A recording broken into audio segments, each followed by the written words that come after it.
Business Guy, and today we're going to cover the 5 steps that it takes to start a bank.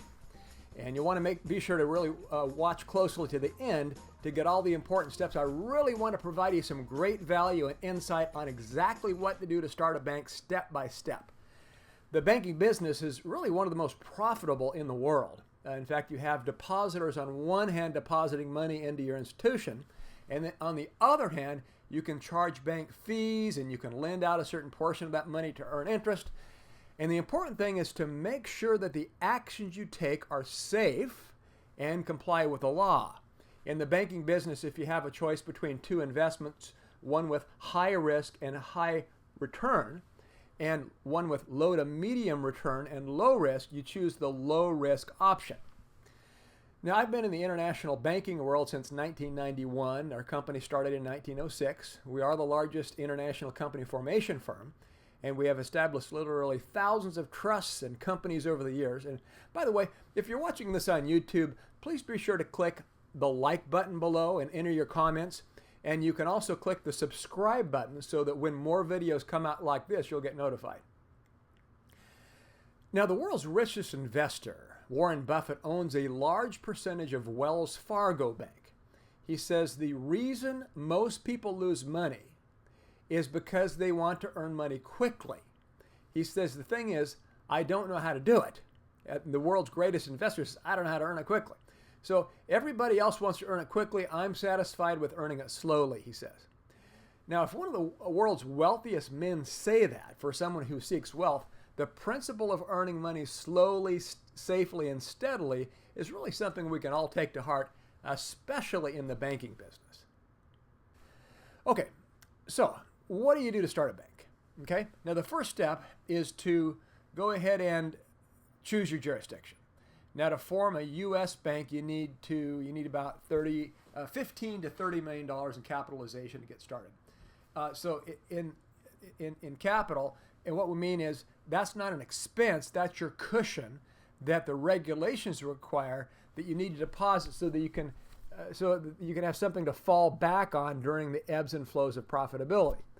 And in many other countries, however, you only need $500,000 to $1 million. And keep in mind, this does not have to be your money. You can raise the money after you form your corporation. So none of this has to come out of your own pocket. Now, some of the recommended jurisdictions in which to form a bank, as of this recording, is the country of Dominica, where a bank needs $1 million of capitalization. And in St. Vincent, you only need $500,000 of capitalization as the current regulations for the Class B bank.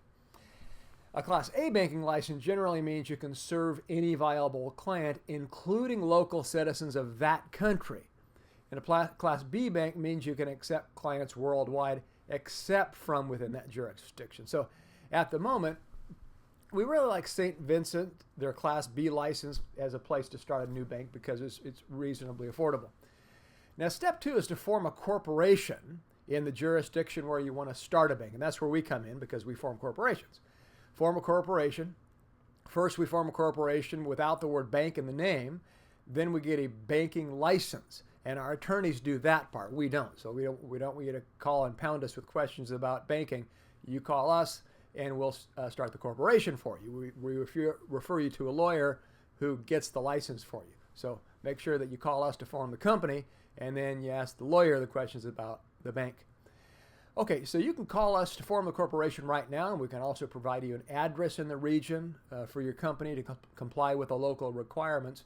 But like I say, we don't form banks. We have attorneys that we refer you to who do this. So on that note, keep in mind, if you're not willing to invest a few $1,000s to form a corporation and a physical address, it's going to be difficult to find people who will want to invest hundreds of thousands or millions to help you start a bank. So you have to help yourself first before somebody else is going to help you, and that's forming corporations. At least be prepared to form your corporation because that's the minimum first step. Step 3 is to complete the banking application and provide your due diligence. The banking industry deals with other people's money, so it's very highly regulated. You'll need to be transparent, provide fully documented proof of your identity. The regulators will run a full background check on you, and they have to make sure that you have a clean track record. Also, it's recommended that you have people on the board of directors who have banking experience. We can help provide those people and make suggestions as to where they can be found and so on. But the key thing is you have to know the cost of the legal license and legal fees are going to be over $100,000 just for the legal fees. Again, this does not have to come out of your pocket, but the pockets of your investors. Okay? So step 4 is an optional step. If you already have sufficient capital, you will provide proof of funds by proving that you have liquid, that is liquid capital that you have access to immediately. If not, immediately liquid on the day that you apply or soon thereafter, that doesn't count. If not, you will raise capital from investors. Sometimes we have people saying, well, if I have this much in, gold in Africa, does that count? No, it needs to be liquid cash that you can access right now. Nothing else, not something that's backed by something else, liquid. So investors will pool their money together to provide you sufficient cushion to acquire your banking license if you don't have it yourself. So step number 5 is that we find you a location to start your bank along with a local personnel to help you operate it. So usually you will need at least two or more local employees to meet the regulations. And again, our attorneys will help you find your location as well as your initial employees. Okay, now the question we often get is, will you help us find investors? And the answer is, if we set up a company for you, afterwards we can point you in the right direction to the pool of investors. So we will not receive a fee or commission from these investors, however, because that requires a broker-dealer's license. We're not in that business. We can, however, point you in the right direction so that with your proper efforts, you can raise the capital that you need. And again, let us form the company first, and then we can help you with the other things there. Okay, so if you are ready to take the key step to form your corporation that you will turn into a bank, you can give us a call for that part. And if you want to ask a bunch of questions about starting a bank, that's step number 2. We only handle step 1, so forming the corporation, give us a call. So I hope this helped, and hope this gave you some good information about how to start a bank. And we appreciate you watching. This is The Business Guy.